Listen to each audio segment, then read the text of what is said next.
He's about 455 yards away. He's going to hit about a 2 iron, I think. This is the School of Motion podcast.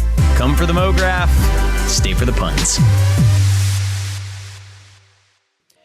2017 was quite a year in the world of motion design, and we thought it'd be cool to do sort of a retrospective episode to cover some of the developments, trends, new studios, and work that made headlines this year. Now, since I'm no longer in the trenches of motion design day to day, I'm running School of Motion, I invited my buddy Ryan Summers to come on and chat with me.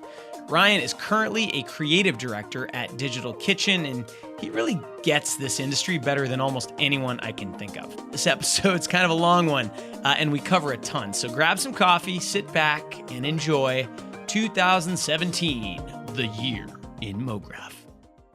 Ryan, it's the end of 2017, man, and I'm really happy to have you on this podcast with me so we can nerd out and talk about what the hell happened this year. Awesome, man. I can't wait. 2017 has been personally pretty insane, and I feel like in the industry too, it's been nuts. So let's talk about what happened.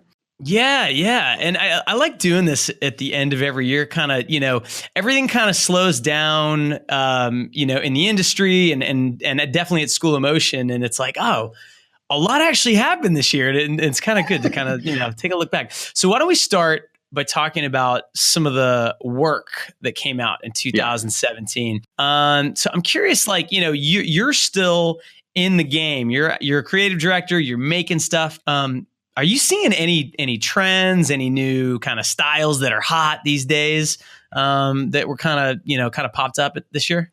Yeah, definitely. I mean, I think we might talk about a couple of like specific instances of them, but I don't know what to call this, but I feel like I've been seeing a lot. I don't know where I'm still searching for like the point of origination, but with character animation, obviously there's still like the proliferation of the rubber hose style, which, which awesome. Great. Like it's great that people are getting into character animation and I'd love seeing more conversations about it, but like that look is getting kind of a little played out, a little tired. It's like the de facto explainer video look.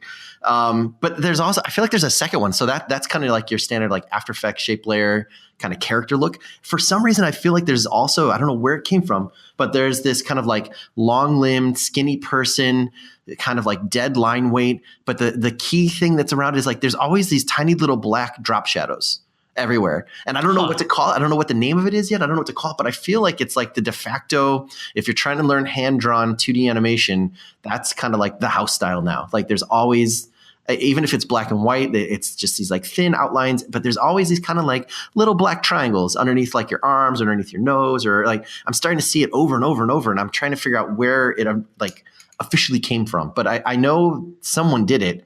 And then more and more people are kind of playing with it. I think one of the pieces we were going to talk about was the Back to Bits series, which I love. It's amazing.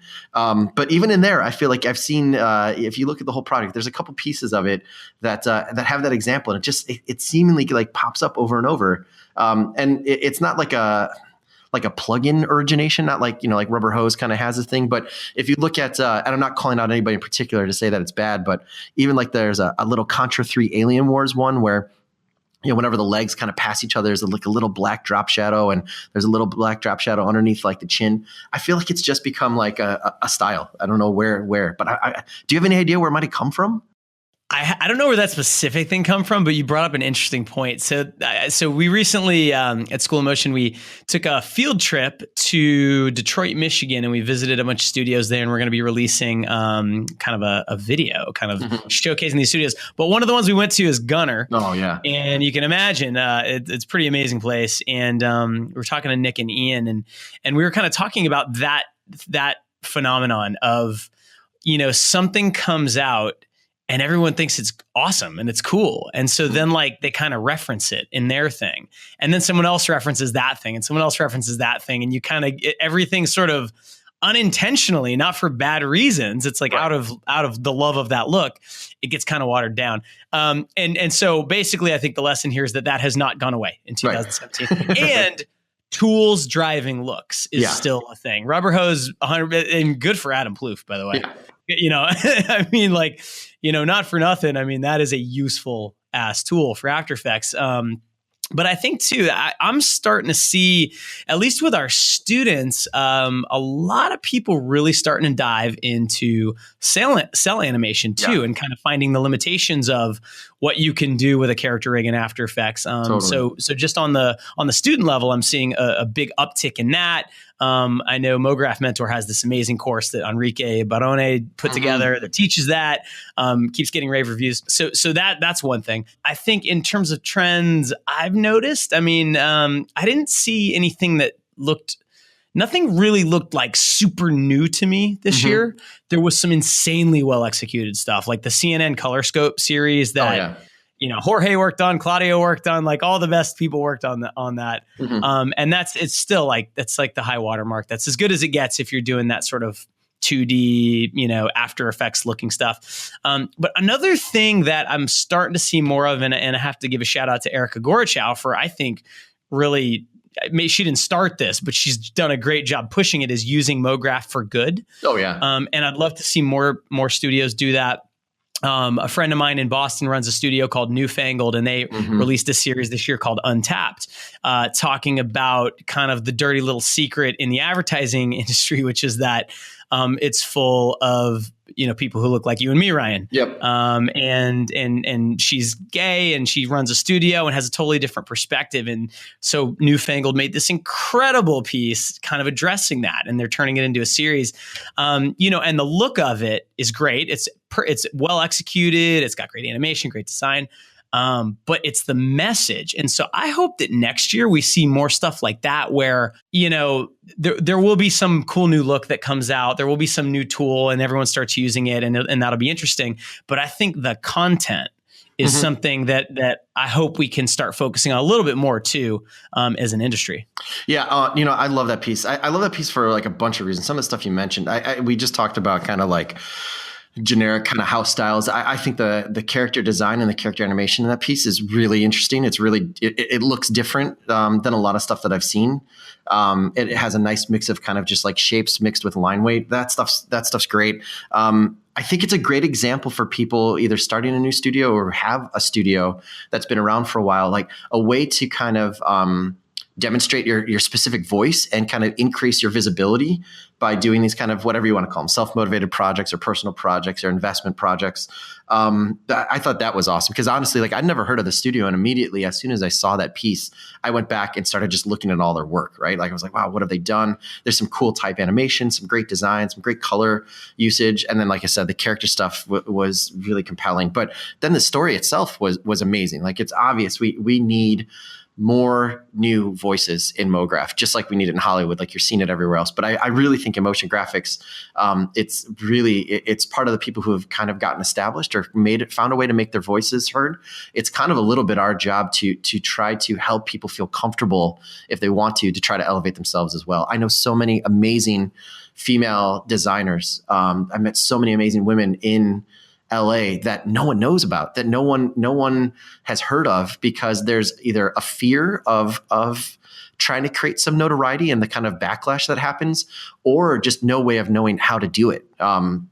There's going to become more and more avenues for that. But I thought this was just a great example of kind of like sticking a flag in the ground and saying that, there's important stories to be told. There's important things that you're not hearing. And this is really an important studio that's taking the time out. I'm sure, this is a huge investment for them as a studio to take time away from paying work to create a series like this. I mean, I can only imagine the amount of time it took to make just this animation alone. This is high professional level, high production quality, like the same kind of level of technique and effort that you'd see for paint work.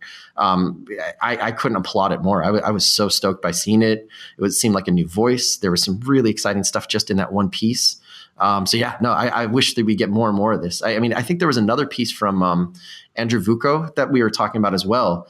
That was just so cool to see. I'm assuming that was a self-motivated piece as well that had like, what did we say in there? Like 7 animators, an additional designer, that's bigger than most teams I get to work with on animation jobs.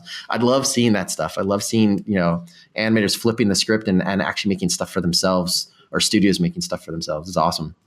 Yeah, that's where a lot of the best stuff comes from. And you're talking about The Power of Like, which is the thing Andrew Vuko directed, which amazing. And he talks about it in the podcast episode that we had with him too. So let's talk about some other sort of looks.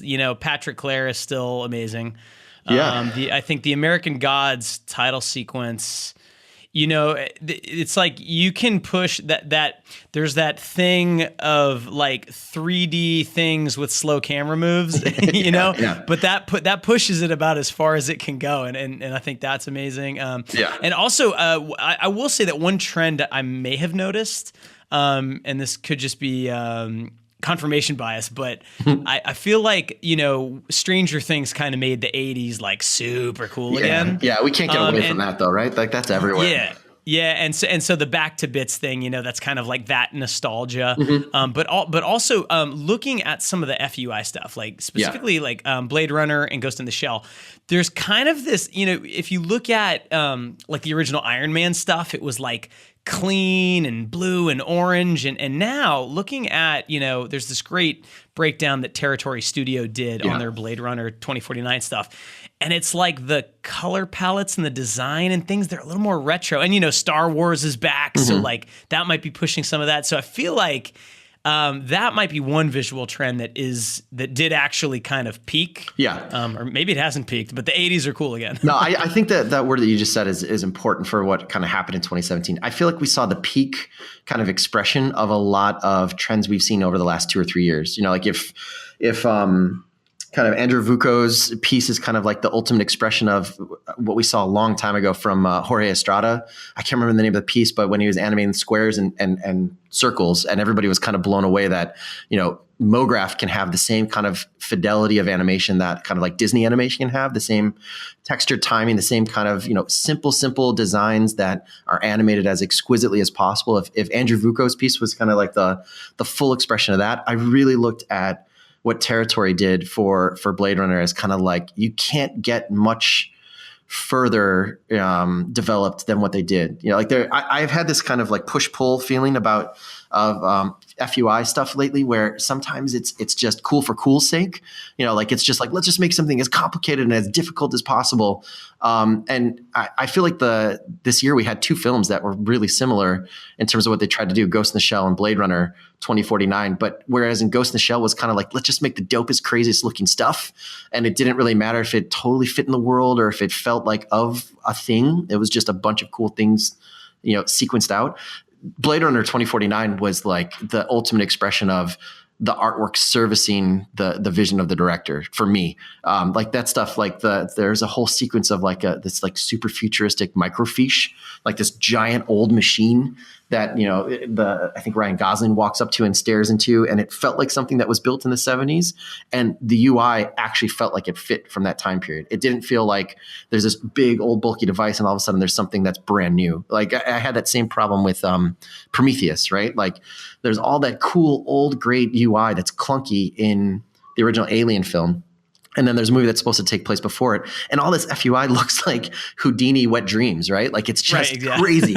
And it looks beautiful. But I think that that's that inherent tension that's in the motion design world right now is we're all getting awesome tools. We're all getting tons of training to be able to kind of make really, really difficult things look easy to make. And sometimes I feel like as an industry, we're losing sight of the difference between like conceptual perfection and technical perfection. And I feel like those 2 movies really described it better than anything I've ever seen, where it's like you can make something technically difficult, but it totally fails for what the concept was that it needed to support. Yeah, that's a really good way to put it. I think, looking at the Blade Runner stuff, it's ghostly and it kind of makes you feel like a little uncomfortable, just the way it is. It's just designed really well and executed well. And the high, maybe at this point, the high watermark for FUI stuff. Let's talk about the tools that are doing all these things. And there were a lot of new announcements, a lot of updates. So why don't we start with everybody's favorite motion design tool, After Effects. And really, Adobe Creative Cloud in general had a huge update this year. So we're now on Adobe CC 2018. What's your favorite thing that Adobe did this year with the new release? I've been I've been pretty vocal about my frustration with Adobe and especially After Effects in general. I actually went down to Adobe, I think a couple summers ago now, and worked with the team. I have a huge amount of respect for the people on the box, trying to take what I believe is like a 23 or 24 or 25-year-old program, trying to make it modern. And a couple of years ago, they had the whole, we're going to separate the thing from the thing for a year, and we're going to do nothing but make it fast. And I feel like probably, I don't know how you feel, but I feel like the whole industry has been a little disappointed in that. Like, I don't know how you feel about performance. Well, I mean, I think that's kind of a race you can never win. Yeah. Like, it is, the performance is a lot better now. And especially in the latest release where transforms can be GPU accelerated, in addition to a lot of effects and things like that. But I think that there's also that thing where, computers get faster, the software gets faster, and now we're doing 4K, and now everything has to have ray dynamic texture on it, and so now you have triple the number of layers. You can always that firepower gets eaten up pretty quickly. But I will say I was really happy that especially with Victoria kind of leading the charge over there, Victoria Nice, who's the product manager for After Effects, doing a really good job of interacting with motion designers. I think we have to remember that After Effects is not just a motion design tool. It's hard to keep that in mind. And a lot of the things that have been done are super helpful for motion designers. For example, mask and shape points being accessible through expressions and the API and stuff like that. I'm not sure that's a huge deal yet. I feel like in the next version, it might really start to be a big deal as new tools come out and they make that even more powerful. I think the word you said there was API. Like I think we finally, I honestly think that there was a year where there shouldn't have been a release of After Effects. I think there was a year where they should have either just released it as a tech demo, some of the updates. But I know so many people that are still at like CS6 in 2014 because they trust it and they've heard so many bad things. I think it was 2015 was a frustrating release. But I think all I can say is I just did a job that was 21K that we did all in 2018. And After Effects, for all of its kind of problems or frustrations we've had, just in terms of performance, finally with the timeline playback, it's finally gotten to the point where I feel like I can have all the shops, all the offices in our studio working on it together and not feel like there's gonna be major problems. And I think for the issues we had over the last probably like 2 years, I think that they've somehow within After Effects, within the development team, they've crossed a major hurdle of just trying to get the performance, wrangled out, trying to get all the bugs that they kind of brought to light with all the work they did for kind of like reworking the core. I feel like we've crossed that hurdle. And I also feel like what you just mentioned, that sense of an API, that's the thing that really shows off that they've gotten past all that really, really difficult work that is hard to explain to people who don't program. Because that one small thing, being able to say you have access to masks and path vertices, look at the explosion of scripts and tools we've seen in almost no time, right? Like, I'm trying to think of all the different tools. The create paths from nulls, the fact that somebody extended it and released it off of a YouTube video within like 2 weeks, 3 weeks of it being released. Tools like Hooker, tools like, I'm trying to think, there's at least 3 or 4 that joysticks and sliders now is much more powerful because of that feature. Wayfinder, Wayfinder. We saw so many in such a short amount of time, and I know Victoria and the team there, that is their mentality, is that they can't address everything, but they can create APIs and they can essentially create the sense that A is a platform that's basically a set of APIs plugged together that anyone we know could have access to. That makes it so much more robust. And that just means we're all going to spend a lot more time at AE Scripts trying to figure out which ones to buy. It's going to be great for Lloyd Alvarez, to put it that way. Exactly. But it's funny because you use the word platform. That's exactly how I think about it now. And I have to give credit to Zach Lovett, who, I asked, he came on the podcast and I asked him like kind of a devil's advocate question. Why is it necessary to build so many third-party tools? And he's like, well, because it's a platform. That's kind of the point. It's by design. And honestly, if you think about all of the million different use cases for After Effects, you couldn't possibly build an app that had core features to satisfy everybody. But having this open nature has been amazing. And one of my favorite things that it didn't happen this year, I think it happened last year, was just kind of the proliferation of extensions instead of scripts, like Flow. There's other ones. That's the only one I could think of off the top of my head. But or like Body Moving as an extension, where you've now got this full blown interface inside of After Effects that can also run as a script and do a lot of neat things. And I think that there's some of that in Photoshop now too. That's really, really, really powerful. We're talking about After Effects primarily. Let's talk about Photoshop. Photoshop, Adobe bought out Kyle Webster. And so all of his amazing brushes are available for free with Adobe Creative Cloud. That might be my favorite thing that's happened this year. It's amazing. Adobe, by the way. I'm stoked that we have all the brushes, and I think it's great. But I'm more stoked that Kyle is there as an employee from everything that we can tell from the outside. Because from everything I understand, he's basically shepherding everything and anything that has to do with drawing in Photoshop, with any kind of mark making. And that means that stuff like Lazy Nezumi, stuff like Brushbox, I would assume any of those kind of drawing assistance tools, right? Like being able to favorite and categorize, being able to have symmetry built in. I think that's one of the kind of beta test features you can unlock in the new version in Photoshop CC 2018 symmetry brushes. If you've ever used Lazy Nezumi, all the perspective rulers, that kind of stuff, I can see that stuff very rapidly over the next year to 2 years. Photoshop will very quickly become the drawing, tool of choice. There's a lot of other great tools out there. Sketchbook Pro is awesome. I'm trying to think of the other one. Clip Studio Pro is being used by a lot of kind of like webcomic and manga artists. But I feel like for our industry, everybody's so familiar with Photoshop. It's just like kind of built into our DNA. If that can turn into a great, like amazing drawing tool, I can see how that either through an extension, through scripts, or through some pressure on Adobe, how that can also kind of work its way, hopefully, into After Effects, where After Effects could become just as viable of a place to do cell animation instead of having to bounce between 2 or 3 different products. But just having somebody like that I wish that there was an advocate for animation on the After Effects side that we now have for the drawing side in Photoshop, because that's amazing. Having somebody like that as like kind of like the voice for an industry is so great.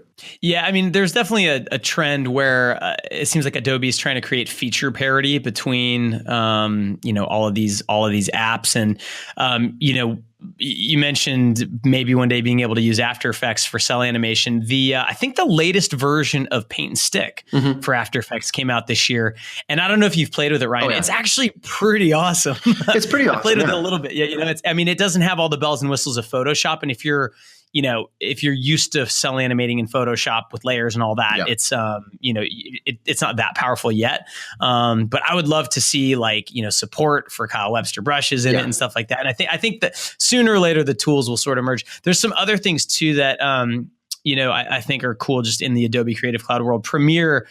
A lot of times for me, it's the little things. Like now in Premiere, you can have multiple projects open. Oh yeah, I mean that is so that's like so huge. Like such a good idea. In Photoshop, and I believe this was a release they did last year, but it's gotten really, really good this year. And a lot of designers may not actually use this, but the integration with Adobe Stock is pretty phenomenal in Photoshop. I do a lot of mock-ups for stuff at School of Motion and blog artwork, stuff like that. And it's so easy now, where it used to be 10 steps. It's literally like there's an extension where you can search for stock photos inside of Photoshop, and it gets a watermarked version for free. You click one button, it licenses it, and then it's in your comp. And it couldn't be any easier. And I can't wait to see what's going to come out next year. I know, for all the complaining our motion design industry likes to do about the tools, they've actually gotten pretty dang good in the last year. Oh yeah, this year's been crazy. I mean, you're talking about extensions. I think as soon as that kind of became available for developers, like we've just seen an explosion. Like I'm just looking at mine between like expressionists, KBar, like I think KBar is, I used to use FT Toolbar, and it had kind of like a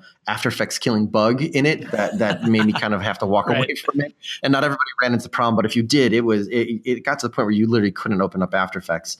But that kind of stuff, I think a lot of the source of frustration, at least for me, is that there's some stuff that's just not accessible to API developers, right? Like we shouldn't have to, like, I don't know an easy way to go and kind of make something like the node-based features in After Effects. I don't think an API, like a developer could access that. Flow does an amazing job giving us more speed and more kind of presets in the curve editor, but it still would be amazing if that curve editor got a nice kind of like revamp, a nice touch up after however long it's been, 10 or 15 years. The fact that like there's no easy way to make parameters separate, to separate parameters for position or rotation to make it a default, right? Like there's still stuff that like we still need Adobe to kind of consider, or at least open up access to, like I think it's funny, right? Because everybody's learning cinema and learning 3D packages, and that's just kind of inherently built in, right? Like plugins are expected. You don't expect to have a company like Maxon make X particles or make some of the crazy stuff that we're seeing coming out from third parties. But for some reason in After Effects, we still all feel like Adobe needs to do it all. Right. I always am frustrated. I'm like, come on, like, why aren't you thinking about animators?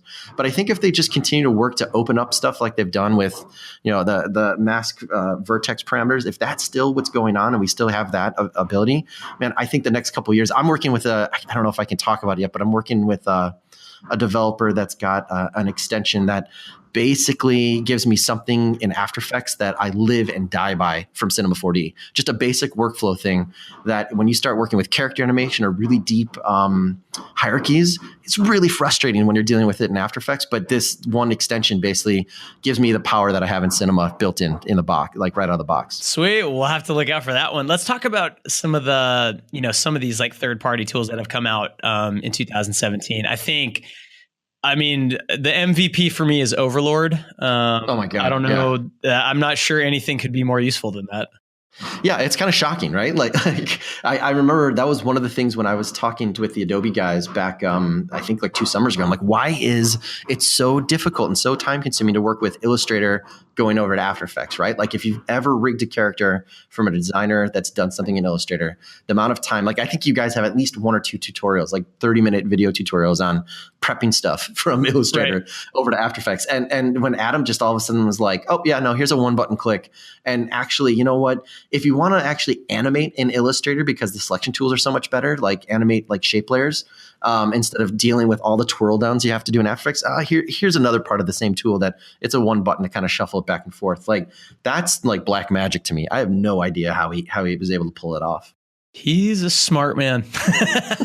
He's a smart man. So that would be one tool that I think is kind of a game changer for a lot of people. Saunders Ray Dynamic Texture came out, made a ton of noise when it came out, and still seems to be really popular. This might be another trend that I've noticed. We went kind of from a couple years ago, everything was flat color. Well, now everything's flat color, but with a little texture to it. I think that was kind of the right tool for the right time. Also, I haven't had a chance to play around with it, but I've been hearing a lot of good things about Stardust for After Effects. Oh, yeah. Stardust is ridiculous. Yeah, I mean, if X Particles hadn't come out, I would have said, like, hey, man, take the money, a little bit of money, and take a little bit of time, and the amount of stuff you can do in After Effects now that it's almost like having the MoGraph module built in to After Effects. It's also a great way to get your head around nodes if you've never used nodes, if you've always just been a layer-based animator. You really understand why people talk about Nuke or they talk about Espresso and Cinema 4D after you've played around with Stardust for a little bit. I love Trapcode particular. Love it. I've used it so much. I've done talks about it at different places, different like weird ways to use it. But Stardust just, I hate to say it, like completely trumps everything that I used to try to do in particular. There's reasons why you might still want to use it. But man, like the ability to use like 3D objects in it, the ability to have replicators, the ability to have multiple types of forces and sculpt those forces. Like I think in the last 2 or 3 weeks, we've just started to see a buddy of mine, James Ramirez, has been posting his kind of test for the year over and over. But besides his stuff, I hadn't seen much. And like in the last 2 weeks, I feel like I've seen an explosion of tutorials where it was like everybody must have been working on projects with it and then finally got some downtime and started recording tutorials. Because even between AE Scripts and a couple other people, I think I've seen like 4 or 5 like in the last 2 days even. They're like, man, people need to start using this thing and seeing what it can do. Yeah, well, it looks super powerful. I can't wait to play around with it. And I think it's good too to have competition like that. Particular is my bread and butter. Like I have paid bills with that for a decade. But I think it's good to have, an alternative and some competition. I mean, I remember when Knoll lens flares was the only option for lens flares. And then you had, Andrew Kramer's optical flares came out. And I was like, whoa. And then both tools now had to compete and they both got better. Yeah, definitely. So another, for me anyway, game changer was KBar that you already mentioned. For anyone who doesn't know what KBar is, I don't even know how to explain it. I mean, essentially it's just a little menu you can dock in After Effects with icons that trigger various things.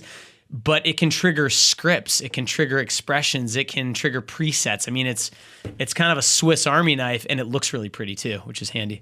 Yeah, and you know what? To be honest, like with the proliferation of all these scripts and all these different tools, sometimes it's nice to just have a visual reminder in your interface that you have them. Yeah. Like I have so many. Like I don't know about you, but when I go to Window and I see all the scripts, and it takes forever to scroll down, like you hit that little down arrow. And you take forever. And I'm like, I just need to find, like, God forbid there's something that has like an S or a T in the name, because it could take like 10 seconds to scroll all the way down to find something like Wayfinder. Just having visual reference. The other thing that I think is awesome that like I've had people ask me like, well, why use that if I already have FT Toolbar? Besides the kind of like After Effects killing bug that you could run into, they have a ton of little icons already pre-built that you can just select from. And it sounds like a dub thing, but trying to make and manage all the icons I was using for FT Toolbar versus just kind of being able to change color of little SVG icons is a tiny little thing, but it makes KBar even more effective. Yeah, it's really awesome. All right, so some other, there was a ton of great After Effects tools this year. We can briefly mention Key Cloner, Wayfinder. Just go to ascripts.com. Get comfy, grab some coffee. But we should also talk about Cinema 4D. And but real quick, I do want to talk about this is a really important tool, and I think we'll talk about it in a few places in this discussion. But Lodi. Yeah. And I have to say, it's pretty shocking how quickly Lodi has become the tool to translate body moving JSON into, iOS and Android apps. I see it everywhere. And, body moving existed for a few years, I think, already before Lodi came along this year. But Lodi as soon as Lodi came along, it was like, oh, now everyone's using it. So I think it made body moving 10 times more useful, and it got companies like Google and Airbnb who made Lodi. Just any tech company that makes apps now is using Lodi, and there's articles all over the place. Solly over at Airbnb, he's kind of the motion designer that was heading up the Lodi development, and Brandon over there, the developer on it, did such an amazing job. I mean, I want to pick them up on my shoulders. I don't know how big they are. If they're heavy, I wouldn't be able to. I think that's an amazing point that kind of references back to that whole idea of AE as a platform, right? Like the fact that we're seeing giant corporations have small little motion design teams that create stuff that then they basically essentially open source. It's the first time that I finally felt like the motion graphics world has had the same kind of like synergy and teamwork that I always envied from the visual effects world. Like if you go to SIGGRAPH, you don't see companies just show a reel and say, hey, we're awesome. You see them sitting down for an hour, hour and a half, 2 hours, describing how they created all the work for all of their competitors and then releasing open source technology, right? Like you see places like ILM and Disney and other companies basically releasing their kind of secret weapons and basically sending them out to the world and saying like, hey, they're open source. We need everybody to push together to push forward. The fact that companies like Google with the stuff Adam was doing, or the stuff that Airbnb of all places creating something that's essentially defining an industry. Like I feel like we're finally at that point in motion graphics that I always wished we would be, that I saw the visual effects side doing that I never really felt like that's just going to push everybody further. Like when there's an area of the industry that has pain and that essentially a giant corporation just gifts us the tools to make our lives better. There's something about the motion graphics industry that becomes really unique compared to other creative industries. Yeah, that's a really good point. And I think too that, with a tool like Lodi, all of a sudden opening up motion design to a kind of tangential industry of development. And now, I think it's going to open up motion design to that industry too, kind of independent of After Effects. There's actually some really interesting apps being developed for animation for apps that aren't After Effects, but are actually really, really, really good. And I think again, I mentioned it's good to have competition. I think I love After Effects. It's paid my bills my entire career. But I think it will be good if some competitor comes along. It's just a good thing. We have competitors, studios have competitors. It makes everyone better. Let's talk about the 3D world now. So Maxon had a pretty big release, and I don't keep up as much with Cinema 4D as I do After Effects. But one of the big things that stood out to me was that they've included something called ProRender in R18, which is sort of the first iteration. I think it's semi-beta right now, still in development, but it's there, and it's a GPU renderer. And it seems like GPU renderers are here. Like that's just the future. I hear every day, I hear about Redshift and how great it is. Octane's still there, but maybe kind of like tailing off a little bit. Are you seeing any trends in the 3D world in terms of like render technology, stuff like that? Oh yeah. Yeah, absolutely. I mean, 3 or 4 years ago, you'd hear in the corners of motion graphics communities that somebody might be playing with V-Ray for Cinema 4D. And I came from basically from like the 3D Studio Max world, where multiple renders was kind of like a de facto standard. Dealing with visual effects, you deal with different renders for different kinds of problems. And the motion graphics world, and cinema in particular, was kind of slow to catch up. V-Ray was always like a little bit behind. But in the last 2 years, it's just, I think the accessibility and the price of the GPU renders has just accelerated this. I feel like every month there's a new render, and it's a different technology, but there's essentially, in Chad Ashley's terms, the render wars are still strong. There's always this battle, and sometimes it gets frustrating. It kind of turns sometimes into a little bit of like fanboyism and like kind of like tech fights. But right now, like to me, Redshift is the de facto standard. It's amazing. It gives you the speed, but it also gives you the control. But there's so many options out there, right? Like Octane kind of exploded on the scene a couple of years ago, where you could actually go and get a pretty cheap, pretty fast gaming GPU, and all of a sudden sit at your desk, and it looked like you had a whole render farm working in front of you at the same time, right? Everybody knows about it. It's basically changed the whole world. It's one of the reasons why everybody's doing one-a-days, because they have the ability to kind of render this stuff very quickly and very cheaply. And unfortunately, it makes everybody's stuff look a little bit the same, because people are just kind of sitting at the surface of what the tools can do, I think, in my opinion, a lot of times. But we have Arnold, we have Corona, there's GPU renders coming out. There's a really interesting essentially like a Element 3D style, almost gaming interface called Tachyon, kind of a viewport renderer. Cinema in R19, its viewport itself has almost become an additional render engine on top of the ProRender GPU engine. The viewport itself, the OpenGL acceleration's gotten a lot better. We have kind of like fake reflections, screen space ambient occlusion. I've actually sent out hardware rendered viewport renders for previews for approvals from clients where they think that it's the final render. It's gotten that good. Like I've been able to do previs at a pretty high level of fidelity just from what I see in my viewport. It's made the whole space a lot more confusing. It's put the focus a lot more on technique and technology, I think, versus concept and kind of the art side of it to a certain degree, that I'm hoping in the next couple of years, as this kind of shakes out and we figure out which renders people are going to use and which way we're going to go, that people start talking more about lighting and talk more about art direction and less about unbiased versus biased and how many GPUs they're going to have and that kind of stuff. But right now it's in just an incredibly like breakneck pace for all the technology that's available to us. It's really, really exciting. A little bit frustrating, but really exciting. And clearly Maxon is aiming at the GPU, renderer market with ProRender. And I'm really excited to see where that ends up. And you're right. You said R19. I think I said R18 earlier. It was R19 was the release this year. And it's funny you mentioned the viewport improvement, because that seems like to a lot of people sort of a nice to have, but when you're doing play blasts, when you're doing these hardware renders, that's an enormous advantage to be able to show your client something that's a little more done. 3D is notoriously difficult in that respect. If the final render is going to take 20 minutes per frame, the client really won't know what it's going to look like until the end, especially if you have to do, comping and stuff like that. And another thing you brought up that I really hope goes away, to be honest, is that I like the idea of everydays, but they like, and there are people doing them in super original, amazing ways, but the vast majority of the ones I see are Beeple clones. It's just it's Octane and a light and something shiny and a model you got off Turbo Squid, and it looks beautiful and it's awesome.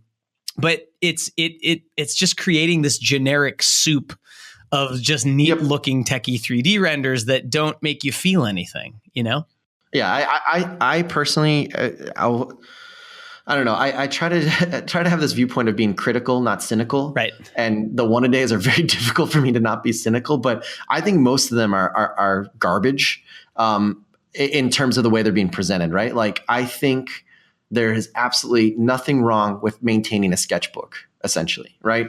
I think there's nothing wrong with having a thing that keeps you motivated to do one a days all the time to try to get better. The problem is I see people doing something. I don't see a lot of people getting better. I see them just copying, like you said. I mean, Beeple is amazing. 10 years of one a days, and you look at his stuff and they could all be covers to books. They could be posters for films.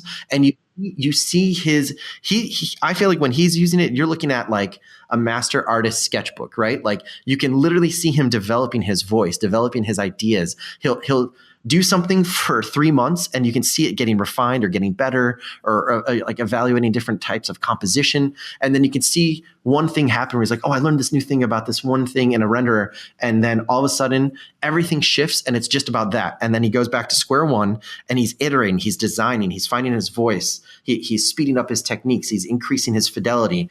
But you see a discussion happening, right? Like, you see an artist's growth when you watch that. And I feel like that's why he's doing the one a days. He's not doing the one a days to get likes. He's not doing the one a days to get articles written about him. He's doing them because he has something inside he wants to do, and he has something that he wants to figure out, and he's sharing it with people.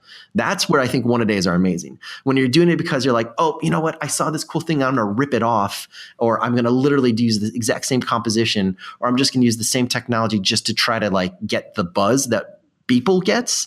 That's where I'm like, you know what, just don't even bother. Like, go out and spend a month making one thing that looks awesome, that you then spend another month making one thing that you show.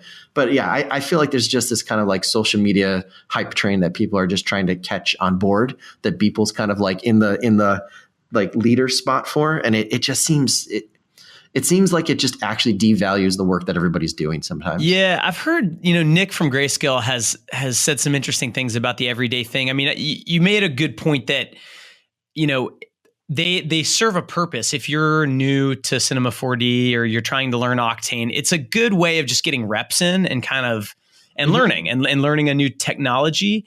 And in that sense, it's an amazing idea.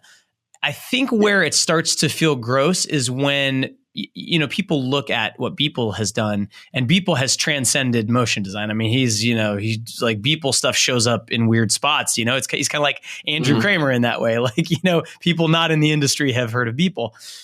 And they want some of that juice. And so it's using everydays as a marketing tool, as opposed to what the strength of them is. And I think Chad Ashley has said some things on their podcast about, everydays they're good for learning little things, taking little bites of knowledge. But if you really want to get good at lighting, trying to do something in one day, and really it's not like one day, it's like a couple hours that you have free. You're not going to get a lot better just doing that. You got to spend some time on this. You need to spend a couple days like lighting a complex scene. That's how you're gonna learn. Exactly. Yeah. And the compulsion to hit the one a day thing, to say you've done it for a year, or for 2 years or 3 years, kind of leads to some really bad behavior. Like, it leads to people who are like actually taking other people's artwork and just kind of like tweaking it and saying, oh, look what I did. And not really doing like any call outs. You see that a lot, where it's like, then it's almost like the desire to have the Beeple hype actually perverts the whole kind of like artistic experience. Right. Like you're not doing it to learn. You're not doing it to get better. You're not doing it to like develop a voice. You're doing it just to maintain, I don't know, some type of schedule. And it's leading you to do some kind of like morally ambiguous stuff. Yeah, and there's been some semi-high profile flare-ups of that we've seen it. Yeah. So my hope is that next year, I don't think one-a-days are going anywhere, and not that they necessarily should go anywhere. I would just encourage people to do them for the right reasons, and the idea of practicing every day is a very good idea. The idea of practicing and then trying to get Instagram likes from your practice every day, maybe not such a good idea. Yeah, I think it goes back to like what we try to teach, right? Like I'm sure you teach this at School of Motion, and that MoGraph Mentor we teach it is like if you really dig somebody, don't try to emulate them. Try to emulate the people they were learning from or the people they were hyping on, right? Like if you dig Ash Thorpe, don't rip off Ash Thorpe.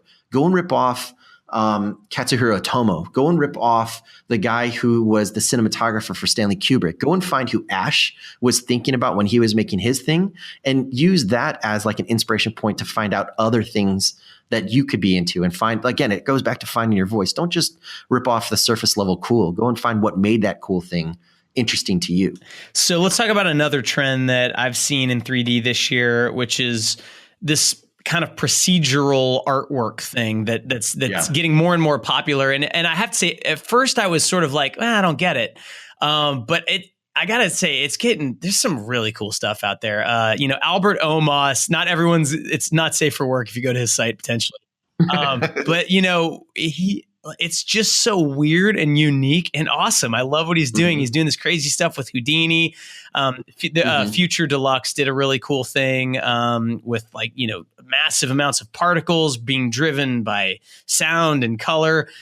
You mentioned X Particles, the new version is bringing a lot of that capability into Cinema 4D, but a lot of people are trying to go out and learn Houdini. And I think that we're just on we're on the cusp of like a huge explosion in that for some other reasons. But I'm curious, what do you think about the idea, like everyone who's into 3D in the back of their head somewhere, they're thinking, crap, I got to learn Houdini now. Yeah, I think it's great. I mean, I think anything that pushes everybody forward and tools in our industry seem to be the thing that does it versus, like artistic inspiration.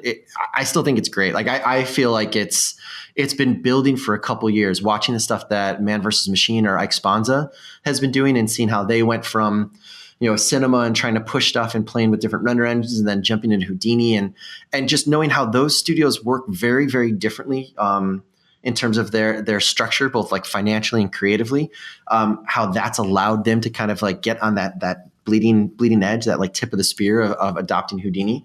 I think it's great because it'll push people. It'll push cinema, and we're already seeing it. Like you said, like I think X Particles 4 is a direct reaction, and the way people will use it is a direct reaction to a few people jumping into Houdini a couple of years ago.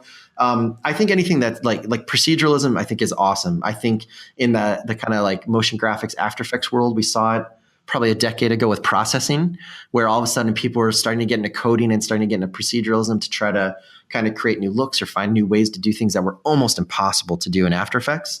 And that kind of came and it kind of went. And there's people who did it before that still do it, but it was kind of like a little bit of like a blip. I feel like Houdini is a lot like that processing craze that probably happened, I don't know, 10 years ago, 12 years ago.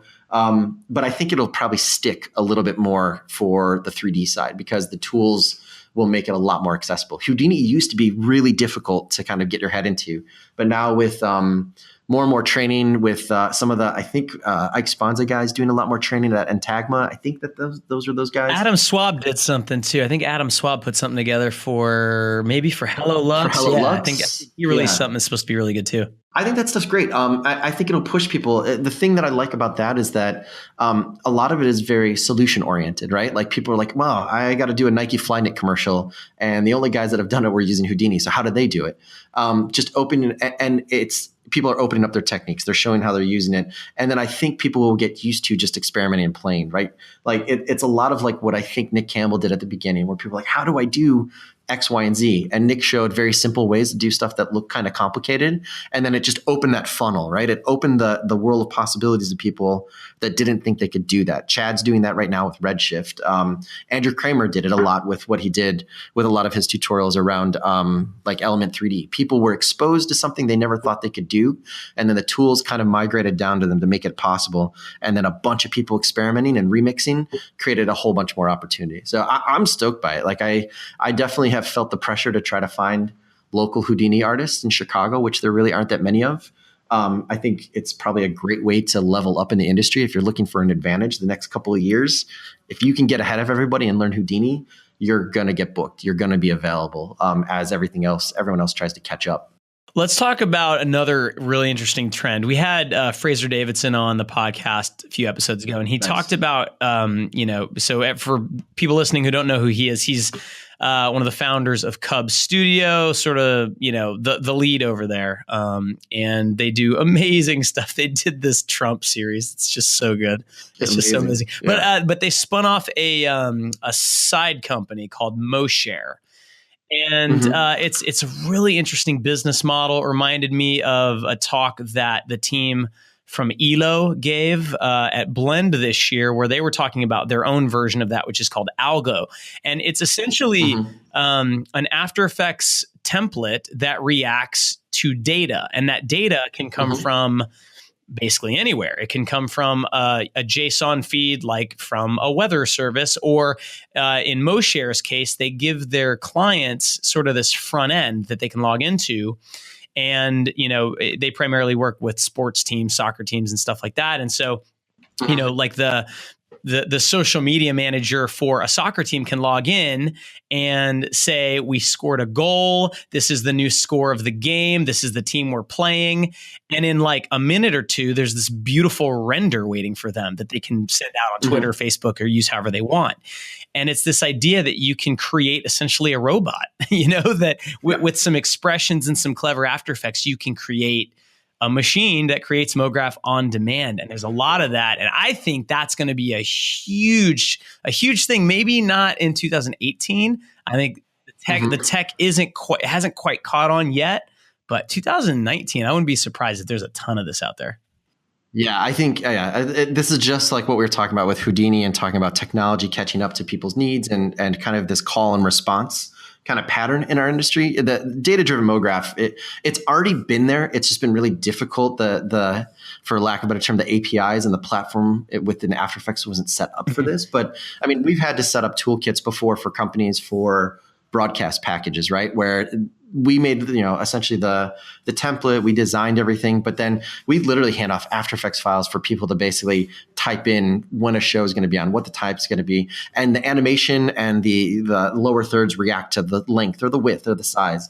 But with the last version of After Effects, Adobe's really, and I think this is where Victoria's influence really can be felt, the ability to treat data like footage is going to reverberate for years. The fact that Adobe's literally creating a new data-driven file format that includes time as part of it, MG-JSON, and that they're actually spearheading the effort to try to get other camera developers, other software manufacturers, other people to adopt an entire file format, that shows where data-driven is going to go. I think right now it's a little bit like we were just talking earlier about having mask vertice access and how we saw a bunch of tools build on that. I feel like JSON and MG-JSON, especially over the next 2 years, you will see an explosion of interfaces and tools, whether they're in After Effects or not, be built around that. Because the possibilities are, the demand will be ridiculously high, but the possibilities are endless with it as well. I think that it's just going to take one ad agency to really latch onto this.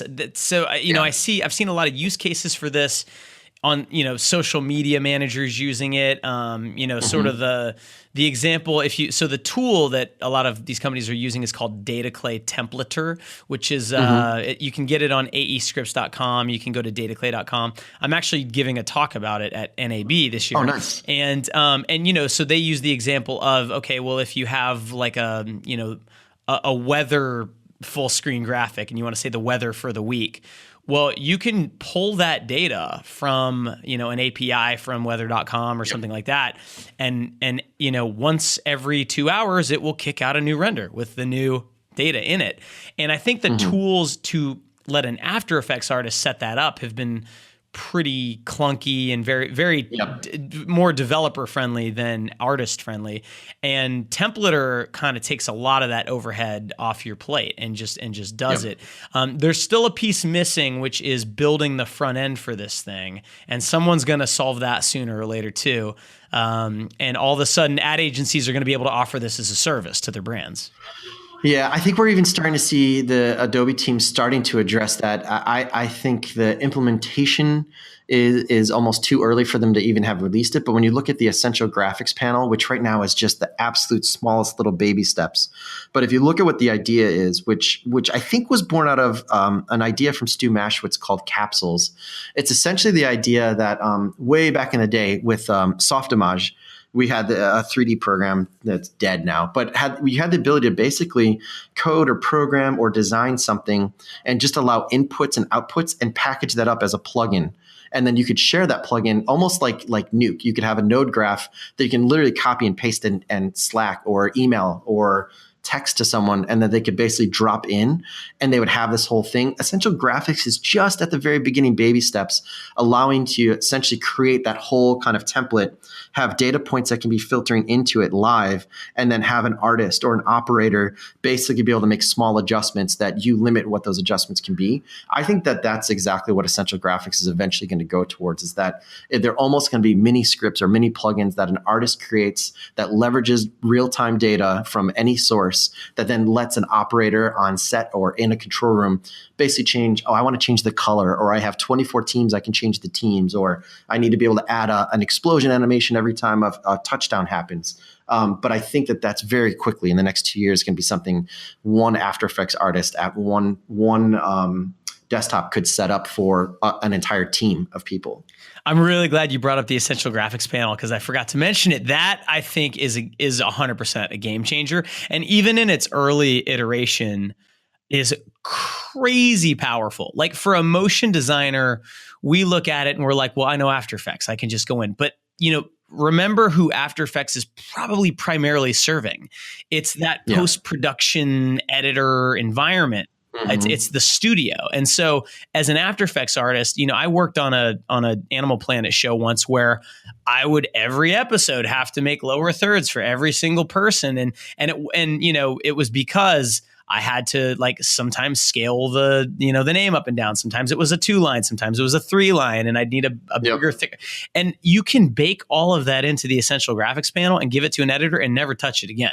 And we have a tutorial about it where we actually push it pretty hard. And if you know some expressions, you can make it do all kinds of crazy things. You can, crazy stuff. And then you throw into the mix that, one day the Essential Graphics panel maybe is able to talk to an API online and find out what day it is, and automatically put that in the graphic. There's just some I'm really, really excited about that stuff. And I think as motion designers, we should be thinking about what types of offerings for our clients is that going to let us, put out there? What sort of businesses like MoShare, like Algo, can be built on top of that? Yeah, I think there's a lot of exciting, it's almost like an octopus. Like you can see the arms extending out to a bunch of other applications. I think the combination of MGJSON, the combination of this kind of capsules concept that's just being born out as Essential Graphics right now. And I think the really exciting thing for me is as soon as all that stuff can be real-time, live, connected to other things. Like MGJSON's built to be JSON with a timeline, essentially, right? But that timeline doesn't have to be static or fixed. It can be something that's real-time. So imagine if you could literally sit here with your iPhone, right? Like your iPhone is basically a collection of sensors that all can spit out data, right? Imagine you can live link your iPhone to After Effects, and all of a sudden you have the accelerometer, you have the angle, you have all these different things, you have the visual data path, right? Like right now to sign into your newest iPhone, it's actually doing essentially 3D tracking and 3D point plotting. So it's essentially doing scanning. Imagine you have access to all of that live in After Effects at any time. And you can do anything with, it's basically like a data collector. You basically can collect visual data, time data, altitude, all that stuff, and feed it directly into After Effects as if it was just 2D footage. And then all that data can be manipulated anyway. Like that stuff gets really, really exciting. And then imagine you can be sending that stuff out live to a control room that's connected to a broadcast, that's going out to the world. One guy with an iPhone and a laptop connected to a desk can all of a sudden do a lot of really crazy things. I can't wait, man. Nisty, now I'm really excited about this. All right, let's move on. Let's talk about some other important things that happened this year. So the Motion Awards, round 1 wrapped up at kind of beginning of the year. First batch of winners, and looking at the winners, so everyone can go to motionawards.com and you can look at last year's winners. And of course, like, it's all amazing work that deserve to win. I'm curious, how from your perspective, someone at a studio, and I don't know if you or DK submitted anything, or you might have been a judge. Were you a judge last year, Ryan? I was a judge. You were a judge, but you could still submit even if you were a judge. When the Motion Awards were announced, I was really kind of curious to see what the response would be, and it seemed like it was really good, because I don't want to be too down about it, but I question the value of awards on, especially internet awards these days.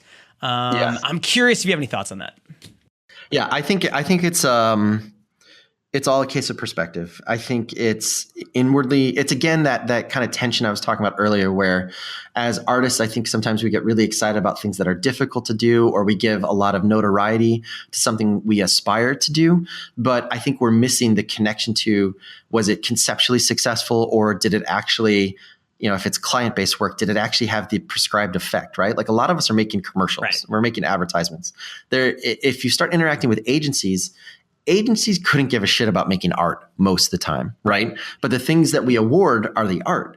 But if you do a really good job and you get asked to come back again to keep your studio going, most of the time it's because you moved product or you made some kind of awareness. And I think there's a really distinct disconnection in our industry right now between making something awesome for us versus making something that's very successful outwardly.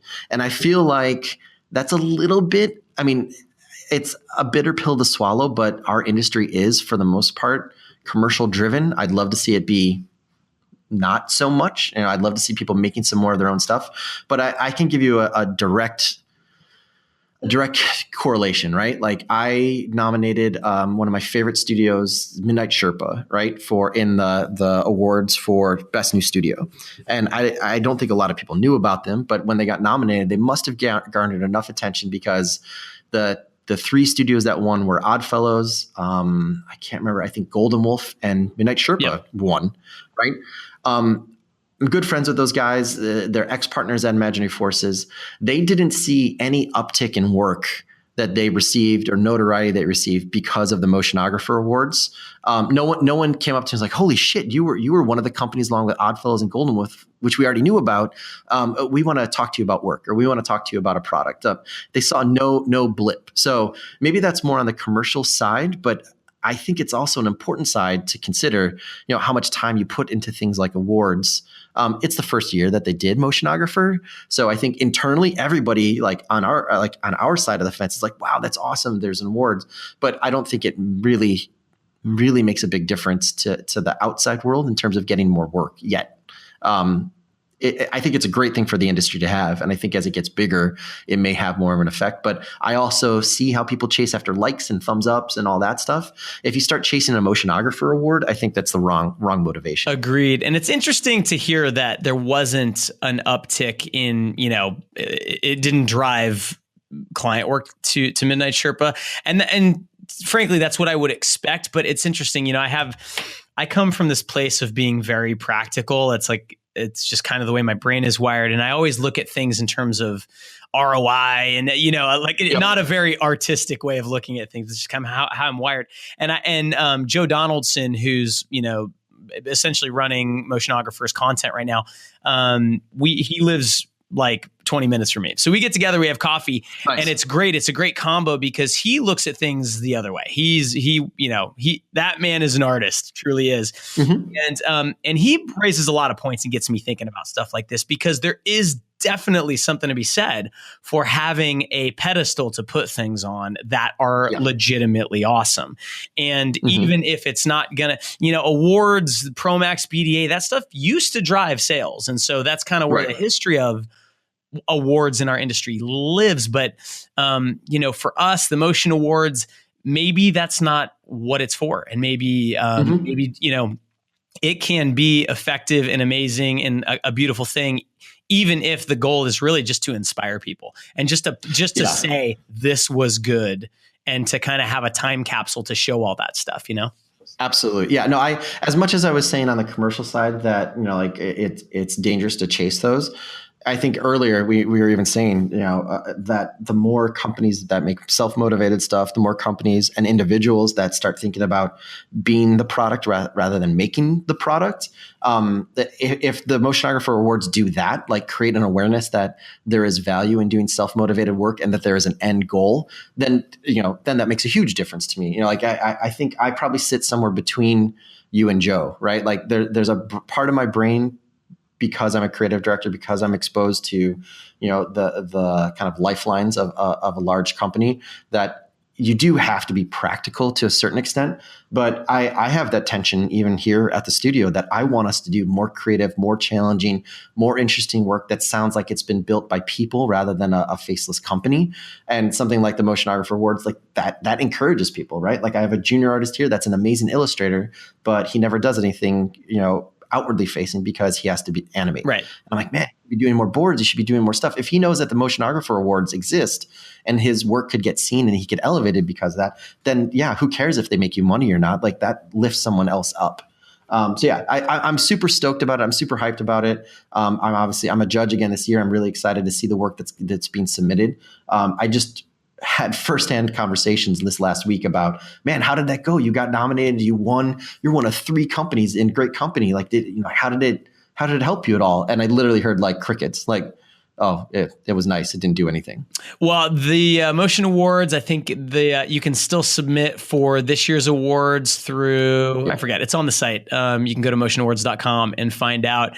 And I'm a judge again this year. And I had so much fun judging. I'm judging the student category, and it's like, it's uplifting, man, to see like, the love that people are putting into things, student pieces and personal projects and stuff. So this segues very nicely into, I wanted to talk about a few of the studios that are sort of, I don't think they were necessarily founded in 2017, but starting to make some noise. And Gunner is making a lot of noise. Gunner's making noise. And they actually animated and did the Motion Awards sort of teaser for this year. And it is so great. That's awesome. Yeah, go to motionawards.com. It's a big video player. Watch it. It's hysterical. When we went to visit, they were sort of showing us some of the behind the scenes, and man, they're doing it right. I'll tell you what. And it makes me really happy that they're in Detroit of all places. They're not in LA. They're not in New York. Oh man. I mean, honestly, that's one of the reasons why I moved to DK and going staff, because there's an opportunity to go back to the Midwest, to go back to Chicago. I'm so stoked that there is in my head, like a Buck or a Giant At or an Oddfellows of the Midwest kind of starting. I'm professionally jealous. I can't wait to go out to Detroit and actually like hang out with those guys and see what they're doing. I need to reach out to them because I love 2D. I love like really beautifully designed, stylized stuff. I as much as I love photorealistic 3D, and seeing that like really specific voice. I talk about voice all the time, but Gunner, as soon as you saw their work, you're like, wow, these guys have a point of view. They have a style. They have a look. I'm so stoked that that's happening, and it's happening in the Midwest and especially in Detroit, man. Like if Detroit can become like a little Portland or a little like Seattle, like a little mecca for handcrafted, beautifully designed, animated stuff for the MoGraph industry, that would be awesome. Dude, it's primed and ready for it. Detroit is legit. I was blown away when we went there. We visited Gunner. We visited House, which I don't know if you're familiar with them, but a beautiful work, amazing stuff. Lunar North is this really cool studio doing like super high end. They do a lot of automotive stuff, like 100% photoreal 3D stuff, but they also do this crazy. They're like more of a 3D heavy shop. And then there's this cool company, Vector Form, that I kind of want to bring up in a little bit, because to me, they're kind of like the future of all of this. And we went to a MoGraph meetup in Detroit. I mean, there's a scene there. It's pretty amazing. And, you get some amazing artists there. Steve Savali lives there, and he's, I rave about that guy. So Gunner making a huge mark, and, you'd love it there, man. Like, it's, they just have this motley crew of super talented people.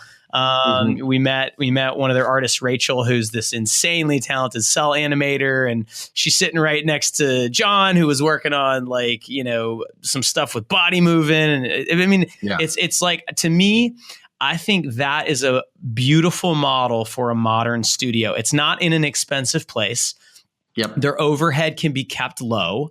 And they really just lean on technology like Slack and Dropbox and Zoom and Skype, whatever, to work with clients that are, for the most part, not in Detroit.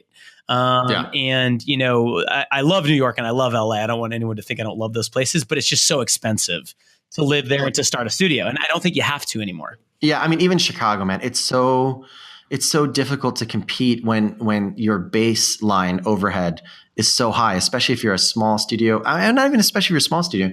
I think especially if you're a large studio, like being witness to the pressures that, companies like Imaginary Forces or companies like DK are under because of their size, because of their historical legacy, because of their locations, man. Like I honestly think, between, you mentioned some of the software, but between the stuff you talked about, stuff like Frame.io, Trello, Slack obviously is the lifeblood, but we're seeing stuff like boards. I think that's an awesome tool for collaborative storyboarding, built by a really amazing animation studio that they're basically putting out there as a product. I just started using this thing called Ludus.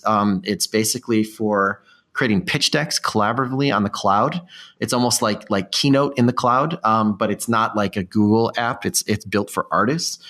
There's so much stuff out there that you can have 2, 3, 4 people, geographically kind of co-located in an inexpensive place. And then the rest of your team can be distributed everywhere. You can leverage, an amazing style frame designer that you basically cast for a very specific look that could live, somewhere in Asia. You could find somebody that works in the awesome scene in Australia that's a great character designer. It's definitely, I think we get both upward and downward pressure from both budgets and technology and turnaround times. Like, it's going to become much more required. I'm even seeing at DK where I'm bringing in freelancers from everywhere because I'm almost like a casting agent where it's like, okay, I need this one dude that's awesome at Octane for this project. And I know a really great modeler that lives in Australia. And I have 2 awesome animators that happen to live in London. And I'm kind of creating this like patchwork network, even at a company like Digital Kitchen that has, a lot of resources, built into the company. Yeah. And, you mentioned some of the tools making all that possible. I think Frame.io deserves some credit for building such an incredible tool. And I mean, they've been doing a lot of fundraising this year too. They've got some lofty goals. The integration that they have now with After Effects and Premiere Pro is unbelievable. Awesome. We're actually starting to use it because, we're a totally remote company. Nobody but Joey lives in Florida. Hannah, who edits our podcasts and stuff, I was talking to her about doing some more editing, and actually don't even know where she lives. So it's like, but it's not Florida. So how are we going to share footage? How are we going to do this? And she's like, Frame.io. I mean, there's just, it's getting pretty easy. And I'm glad you brought up boards too, because, Animade, one of my favorite studios, so happy that boards seems to be really successful for them. And an amazing tool too. So aside from Gunner, who I could rave about them forever. Also Ranger and Fox, I think two super talented dudes. And they are in LA, but what I love about what they're doing is they're doing the LA thing, but they're doing it small. It's Brett and I'm sorry, I'm blanking on his creative partner's name, but it's 2 people, and I think that's how they're starting. I don't think they're hiring a producer right away. They're not hiring junior artists right away. They have a tiny little space to work from. And it's, it feels like it's finally catching on that's okay. You can do that, and you can scale up and scale down and make a good living without the overhead of, a place like DK, which I'm sure that is a lot of pressure, and you're still gonna, Ranger and Fox is still gonna compete with DK in a sense, but there's so much work, so much work out there. I think they're gonna do great. Yeah. What's exciting about it is like, I remember coming out of school and I would have friends that were designers, graphic designers, print designers, that two dudes in a small office or working in an office in a larger person's office that they're kind of subleasing. They were highly competitive. They could move at the speed of light. They could work anywhere, like they could do their work and look like a large company. And on our side, it's always been difficult to do that because of the infrastructure needs, the tools, the amount of people it took to do something. You had to be in a place that had a lot of people available, and you had to have space to put them. But like stuff like Pixel Plow, even like being able to have cloud-based rendering. I wish someone would figure out the kind of third-party plugin situation for After Effects to kind of create that kind of After Effects cloud-based rendering kind of functionality that we have everywhere else. So the cool thing about cloud-based rendering is that it just becomes a line item that you just bill to your client, right? Like it's really difficult to tell your client that you need to buy 20 more nodes for your render farm, but it's really easy to just say, okay, well, this is part of the services that I have a rendering service, and it's whatever, $5,000 or $10,000 or $20,000. And it's just something you bill against. And then you can actually put markup against that. It's something that you can actually make a profit on offering as a service to the client. And to be honest, most of the time it's something that's just accepted. It's like, oh yeah, cool. Well, that's your outsourcing part of that it makes it a lot easier. It's something that still needs to be managed, obviously. Like every cloud service isn't waiting there with 1,000 machines, just waiting for you to be busy. It's something that you need to have redundancies and backups and additional throughput if you need it. But man, like if somebody flips the switch and figures out a way to kind of conveniently upload all the footage that you're using for your After Effects project and manage all the plugin kind of pricing and all that stuff, like After Effects cloud rendering mixed with Cinema 4D cloud rendering, it changes the game completely. Totally. I've been using cloud rendering with Cinema 4D for years now. I mean, when I was running a studio, we built a small render farm and it costs, $20,000. And you got to manage it and you got to deal with all the headaches and rebooting. And then all of a sudden it's like, oh, you can use Rebus Farm. And for $100, you can render on 100 machines and the thing's done in an hour. It's like, I think for 3D, it's a little easier because of the file sizes, because you're generally not dealing with footage. Right. I mean, I feel like all it's going to take is the right developer. I don't know what Adam Plouffe's working on next, but I'd like to put that bug in his ear because team up with Frame.io. Yeah, exactly. You know what? They got the cash. So yeah. But no, I mean, the cloud rendering is one of those things that's like, I keep waiting for it to just be the standard thing everyone does, and it's not yet. And I think it's because of all the reasons you mentioned. I mean, with After Effects, there's just so many moving parts, fonts, files, video footage that can be enormous, plugins with different licensing. And this plugin, you have to buy a full license. This one, you can get a render license and all that kind of stuff. But I don't know. I mean, I feel like there's enough work. Whoever gets there first is gonna have a pretty sweet payday when they release the product. Definitely. All right, let's talk about one more studio, which is brand new, and it's just kind of like Ranger and Fox. It's two people. It's Igor and Valentine, and they just launched. And it's one of my favorite artists to follow on Twitter and Dribble is David Stanfield, because he's like the nicest guy ever, and he's just like super humble and really talented. And he and his buddy, I want to say Matt Smithson. I'm going to look it up while we're looking right now. Yep, got it. And they launched this thing, Igor and Valentine, and you go look at it, and it's like, okay, they're going to be super successful and probably pretty quickly. I think they were both already successful freelancers. But the reason I wanted to mention them is because this model of small boutique curated studio with low overhead and, David's in South Carolina, I think. I don't know where Matt is. I think that, this is going to become very normal to have lots and lots of little studios, and maybe they work together. And it kind of leads into my next point, which is that freelancing seems to be exploding this year. But I mean, what do you think about that? Do you think that like these little studios are kind of going to start to be more and more prevalent, or is there still a place for the big legacy studio? Yeah. I think you will have a couple large legacy studios. Like, I don't know which ones they'll be. I don't know. I mean, very honestly, like, I don't know if there's a place for a bunch of digital kitchens in the next 5 to 10 years or imaginary forces. Not saying those studios are going to go away, but that size of multi office, 50 to 100 people with full service client people, account people, production, live action, animation, CG. I think there will be some. I think that there's a certain amount of trust from big agencies or big brands that when they have a large project with a huge ad spend and very specific turnaround times, that they will go to those for their kind of bread and butter jobs that they know they have, a big spend and they need to get it done in a certain time. Sure. I think a lot of those companies though will actually disappear. And I think in their stead, you'll see 2-man shops that turn into 5-man shops that turn into 10-man shops. But I also think that you're going to see a high attrition rate from these smaller shops as well. The hard thing with these things is maintaining momentum, maintaining the volume of work you need. I think a place like Igor and Valentin or Ranger and Fox, as long as they say 2 people, I think that they'll be fine. I think a company like that will always, with people that are that talented, that know how to work professionally, that know how to handle clients, will always find work. The temptation is going to be to grow.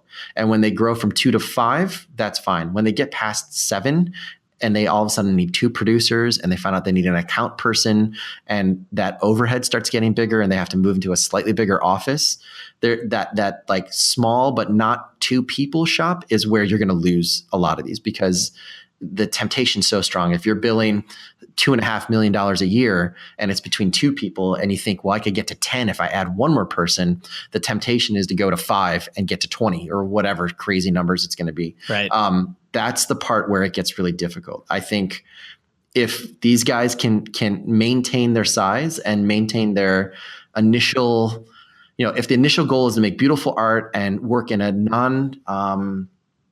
non-corporate environment and have a way to maintain quality of life, if that's the true goal, then you stay 2 people, 3 people with a bunch of freelancers, it'll work. But if all of a sudden you see the cash and you start going for the grab, that's where I think you're going to see them fall off. That's a really good point. I'm interested to see. I think that, I can definitely appreciate the sentiment of if you're doing good work, there's a lot of pressure to grow. If your company's doing well, it wants to grow with or without you. Sometimes it feels right. Like. Yeah, it's interesting. I think, I think that companies like DK and the Mill and Buck, there's always a place for that. You look at the type of work the Mill does, for example, you can't do that with 2 people and a couple of iMacs. There is a level at which you do need the big guns. And then on the low end, Igor and Valentin, I don't know if I'm saying it wrong, but, they can do probably $10,000 to $20,000 jobs and crush it all day long. And both of them can do really well. And then there's the middle road. And that's where I think things are getting kind of dicey. And, I talked about this with Chris Do on this podcast. He was very honest about where he thinks it's all going. And Blind, his studio, is right in that middle ground. It's in that no man's land. Yeah.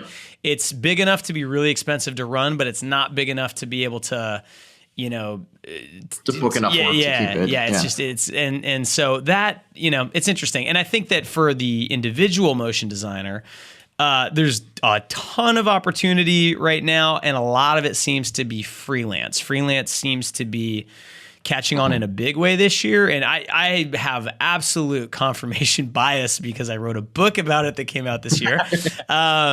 But also there seems to be this, like, there's something in the air, like Sonder Van Dyke just released a freelance course. Chris Do, the future stuff is amazing, and it's a ton of it's business based. On Nick's podcast, Grayscale Gorilla podcast, they talk about business all the time, and it just seems like a lot of people are starting to catch on. It's not like a secret anymore. So, as someone who's having to hire freelancers all the time, are you seeing any trends there? Yeah, I definitely see a lot more people wanting to be freelance. Particularly in the Midwest, though, I see a lot of freelancers who, I don't know, I've noticed this thing where a lot of people call themselves generalists, but it just means that they're not good at any one thing, if that makes sense. It's kind of harsh to say it, but like I look at being a generalist is actually a specialty, right? Like I come from being in LA. When I was hiring a generalist, I was hiring someone who I could basically give them the creative brief. And if it was a small enough job, they would basically go away for 2 weeks and come back and hand me something nearly finished. And I'd maybe have one more cycle, but a generalist meant they could handle everything, right? Like they could storyboard, they could probably put together an edit or a previs. They knew all the technical problems that were going to stop them from being able to finish it. And they had a great artistic mind as well as the technical to be able to kind of see the bigger picture while they're really down at the nuts and bolts level. And then they could come up for air, talk to me, get a little course correction, finish the project. But what I'm seeing now here in Chicago is that a lot of people who are generalists are basically junior artists, but they just call themselves generalists. They don't realize that like generalist is as much of a specialty as the guy who's a Houdini VFX artist or the guy who's an amazing character animation rigger who are traditionally considered specialists. So I think there's a lot of freelancers. I think that there's a lot of like very difficult to use freelancers that still need like a lot of seasoning. The other thing I'm seeing or I think is like a spot that's missing as more and more people become freelancers is like, we were talking about tools, right? Like there's a proliferation of tools for artists. I feel like there's very little infrastructure or tools or services for the freelance artist, right? And I'm really surprised that in the kind of like world where people are trying to make a living doing Uber or doing Lyft or trying to do a little bit of freelance here and a little bit of something else there, that there aren't many tools or services or agencies or networks that are really helping kind of facilitate freelance. I think that's the next growth explosion, is that we're going to see a lot more like app-driven things, a lot more small, venture-funded startups to try to enable people who are doing freelancing to do it better. Like there's no good system for me to schedule freelancers. There's no network. There's no way to tap into it. Okay, so I'm gonna drop a bombshell here. It's not really. No one's going to care yet. School of Motion in 2018, early 2018, we will be launching a jobs board. And a jobs board is not a big deal. But I've been talking to a lot of people like you, Ryan, and asking them about this. And that is the number one pain point that people say every single time. How do I manage availability of freelancers? Yeah. It is hell on earth. No one has figured it out yet. And we're very lucky now that we have a developer team working on our site, around the clock, and we are going to take a run at it. We're going to try. Yeah, so many people have tried. yeah, we're gonna try. I mean, we're gonna start small. We're gonna start with basically just trying to help our alumni get gigs, but also there is, from my perspective, and I'm not in the industry like you are anymore, but there's an inventory problem. Yeah. It's a logistics thing. There is plenty of inventory, but no one knows where it is. No one knows how much of it there is. Right. It seems like the kind of problem that could be solved. There's sites like Working Not Working that sort of attempted to do this, but we could talk. I'll do a whole episode about that, why that didn't work. So we're going to take a run at that. But that was one of the things I wanted to bring up on this conversation was I feel like you're right. There is some idea that has not yet been tried or hasn't been executed successfully. When I was running Toil in Boston, we worked with, sort of freelance referral companies, and they were based out of New York and focused on After Effects artists and designers. And in theory, that should solve the problem, right? You call them, you are guaranteed to get a freelancer you can book, and the price is the same because they generally have the freelancer pay the fee. But in practice, it just doesn't work because there's a lot of problems. How do you vet them? The vetting, yeah, exactly. That's why it's such a squishy kind of like medium gray issue, right? Because it's like really all I have is I can call you, Jerry, and be like, hey, do you know somebody who might be able to do something like these 2 jobs that's available now that might be in the Midwest? And like you have a network or a Rolodex, but like when you tell me, when I call you and you say, yeah, I got a guy, I trust it, right? Because I trust you and I trust your taste. Right. And I trust that the people who you're talking about. That's so rare to actually find it. Like everybody has their 2 or 3 people they help, or they have their little networks. But when it's on a larger scale, there's so few like people that you trust that can provide value, when you're like, I need someone. And another problem is systemic to the industry is most of the time I need someone yesterday. Yeah. And I don't know how long I need them for either. Right. Like it could be 3 days, but if we win the job, it could be 3 months, there's no way to know. It's a big problem. And we're going to put our heads together, and we've got some ideas about how we might be able to make that a little bit easier for everybody. Awesome. But it's a real problem. I mean, everyone has this problem. Let's talk about, a topic very near and dear to me, which is motion design education. Yes. It's really, it's amazing, dude. Like, if you think 10 years ago, the offerings that were out there, not just online, but also just in terms of like places like Ringling and SCAD and Hyper Island and then there was sort of an explosion, probably starting with Video Copilot and then Grayscale Gorilla and now with us in the future. I mean, there's a lot of good stuff out there now. So I just kind of wanted to hit some of the highlights. We've launched multiple courses this year. We relaunched our website. We've done a lot of stuff. And the future, I gotta say that they have impressed the hell out of me, man. I'm a big Chris Do fan, and they hit like 200,000 subs on YouTube this year. Chris Do is a certifiable celebrity at this point. When I see him in Vegas, I'm probably going to have to talk to his people before I can talk to him. But some of the other things that I want to point out are Grayscale Gorilla podcast has gotten really, really good this year. I've really enjoyed listening to those guys. And Animalators also has been awesome. They're kind of on hiatus right now. I think they're coming back next year. But Zach and the team over there are amazing. And Motion Hatch is a brand new one, which I'm super excited about because Haley, who's running it, thank goodness there's like some more female voices kind of, coming out in public and leading the charge, but also she's focusing on the business end of motion design, which I think is really, really important. And MoGraph Mentor still going strong, man. Are you still involved in educating the future of motion design? I took the year off just because moving to Chicago and then jumping into a CD position, especially at a company that was basically kind of, at least in our office, restarting our kind of artist development.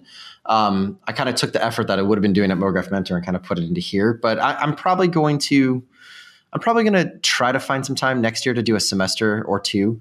I'm still in touch with Michael Jones all the time. We talk about the program. I'm always talking to all the mentors that are there to, help kind of adjust or look at the way they're doing stuff. I definitely want to.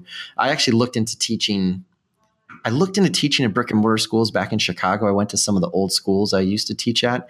And man, I have to tell you, it was such an unappealing venture compared to, the possibilities of going back to MoGraph Mentor or doing something with School of Motion. It was depressing.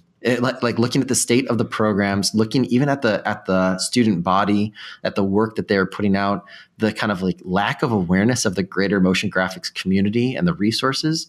It was shocking to me. I kind of was blown away that, when I left Chicago 8 years ago now, I was teaching. And when I came back, I'm shocked at the prices they're charging versus the value you're getting. I would never send anyone. If somebody was a teenager and they asked me, should I go to Columbia or should I go to the AI schools, at least the places we have in Chicago, I would steadfastly push them to go totally the opposite direction. I'd say, get a good machine, get some subscriptions to some of the software, sign up for, MoGraph Mentor, sign up for School of Motion, start watching the future, start your networking, start, developing stuff and get a part-time job while you're doing it.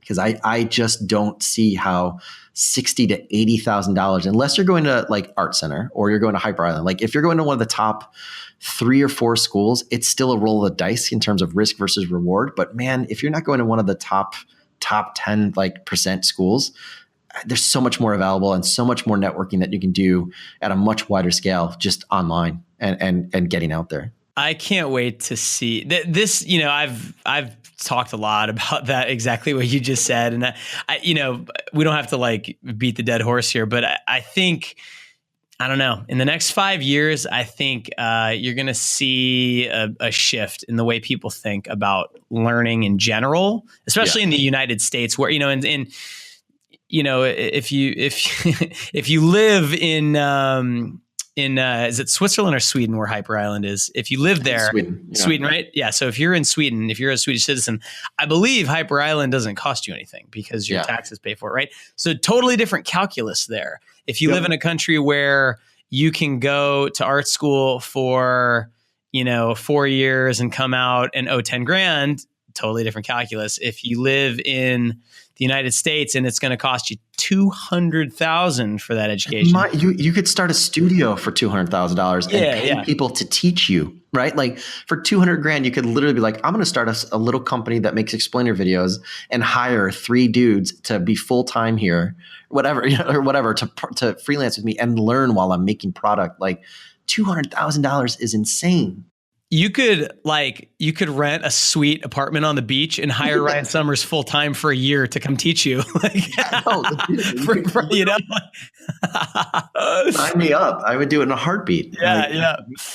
Okay, so I'll close this part of the conversation with this. We have so many courses on deck for 2018, as Ryan Summers knows. Wink, wink, and. We're going to keep expanding our curriculum. I know MoGraph Mentor is too. I know Chris is. And, Michael Jones, he is going to be on this podcast, I think, in 2 or 3 episodes. Yeah. The worlds are going to collide. Awesome. Oh, yeah. He's another one of my favorite people. And he's got some really cool stuff going on that he talked about when the interview's done. It's in the can. Oh, nice. We haven't released it yet. But yeah, everyone will get to hear about that. He's a smart guy. He's got some good ideas. All right. So there's a couple more things I want to talk about. I wanted to talk about sort of there's still live events in motion design. And even as everything kind of moves online, I still love going to events. And so, Blend Part 2 happened this year. I'm sorry, Ryan, because you missed it, but it was, I got to tell you, everyone who was there said the same thing. It was something special. It was inspiring. It was incredible. It was exhausting because there was so much. You never stop talking and meeting people. If they do another one, Ryan, you definitely have to go. If I have to quit my job, I will go to it. I'm not missing it again because of work. Yeah. Yeah, it'd be worth it. It's the event. And I guarantee everyone listening, next time it goes on sale, this time it sold out, I want to say in 5 or 6 hours. I woke up at 2 a.m. to buy my ticket. Yeah. It sold out damn near instantly. This time it will be instantly. I promise you it will be gone. It'll be like a Taylor Swift concert. All right. Yeah. Yep. All right. Let's talk about NAB because you and I met for the first time in person there last year. I'm going again. I'm going to be teaching at Post-Production World. And NAB is an interesting one because it used to be so relevant to our industry, and it still is, but less so. I'm curious what your thoughts are on NAB. I still dig NAB, mostly thanks to Paul Babb. I think if it wasn't for Maxon having that amazing anchor of a booth where they've invited the third-party devs, where they always bring such a great group of people, NAB and SIGGRAPH, but NAB especially, that's just an anchor that kind of radiates outward. The Adobe booth, I think actually in the last couple of years has gotten a little bit better. It's gotten a little bit more motion graphics friendly. But if I ever heard that Maxon wasn't going to be there, I would never go. But I still have a lot of connections to kind of like the visual effects world. And it still becomes that kind of like yearly kind of high school reunion of I've probably gone to 7 or 8 of them in a row. It's still kind of sentimentally, it's the place I went where I didn't know cinema and I decided I was going to learn it. And then the next year I came back and I was on stage talking. Like it still is a special place for me. I've never really been a part of Post-Production World. I might be doing something next year for it. I'm surprised by how little of a draw or a buzz there is about PPW in the motion graphics community. I know Chris Do was there last year. I went and talked about a feature film I did visual effects for, but just looking at the lineup, I was surprised how kind of like editing and photography heavy it was, and it wasn't really motion graphics. So I think there's an opportunity there. I honestly, personally feel like they should fold Adobe Video World into NAB because this year's AVW, I'm sorry to say, was a huge bummer, a huge disappointment for me. I was a speaker. I did, I think, three different talks. And there was no energy. There was no buzz. A lot of the Adobe team that normally would be there wasn't there. I don't know if it was an experiment year, but something just felt really off for AVW, which is a bummer because the first time I went, that also felt like it was like the kind of beating heart of the motion graphics industry, and there was some excitement. But yeah, I feel like NAB is an opportunity for someone in the motion graphics community to kind of take advantage of. Yeah, I'm bummed to hear that. I didn't go to AVW this year, but I did the previous year, and I loved it. It was so much fun, and that's a bummer. And hopefully that picks back up, because that's a great conference to learn stuff in little groups. Now, I'll talk about, you brought up a good point, which is that post-production world at NAB. And for anyone listening, post-production world is sort of the training part of NAB. You can buy a pass, and they have a ton of amazing instructors and presentations. And I'll be there this year. Chris will be there. Aron Stern, Louisa Winters. I mean, a lot of really great presenters. But it is clearly very geared towards the sort of editor, After Effects artist more than and shooter, more than the true motion designer.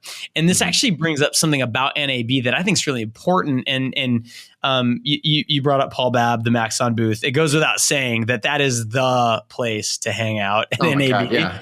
I mean, what Paul has managed to do with that booth blows my mind. And he's the nicest guy ever.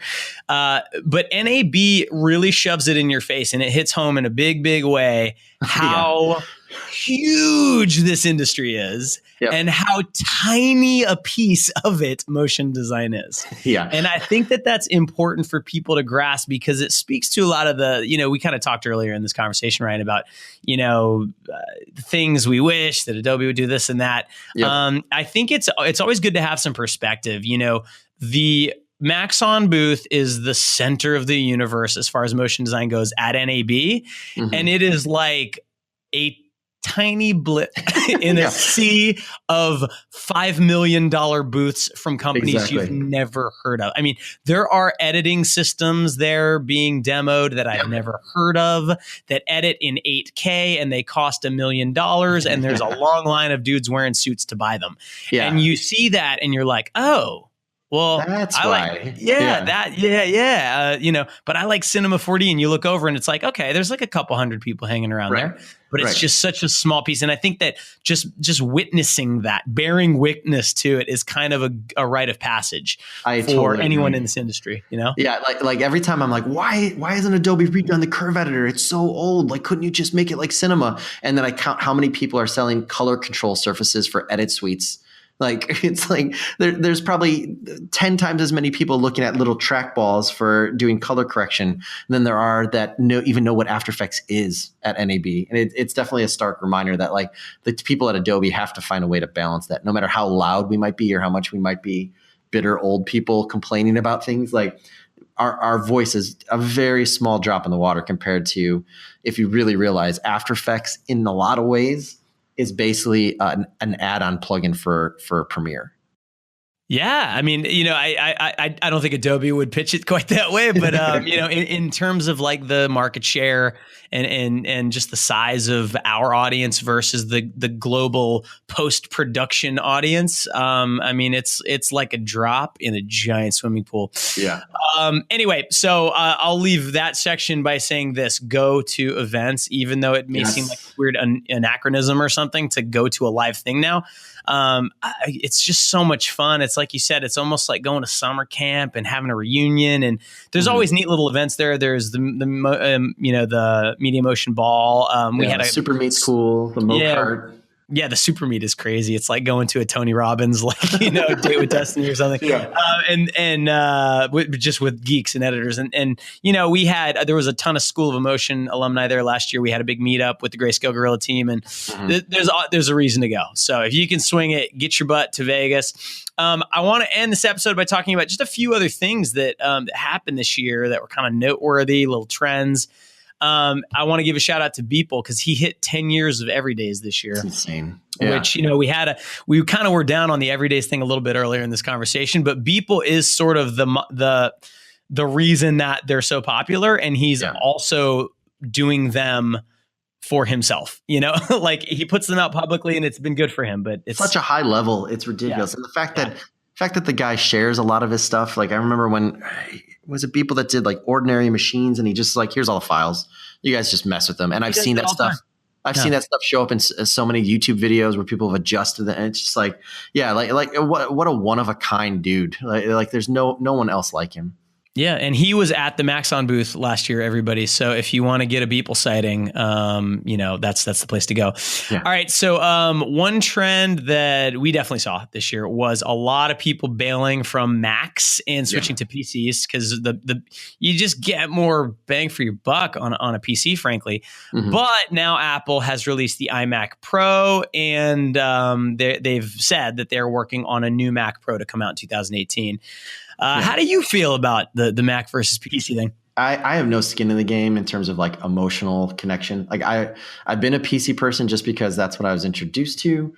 I've used Macs all the time in LA. I was always on a Mac. When I was at IF, I brought in a PC just to kind of like show people the power of Octane when it was like version 1.0.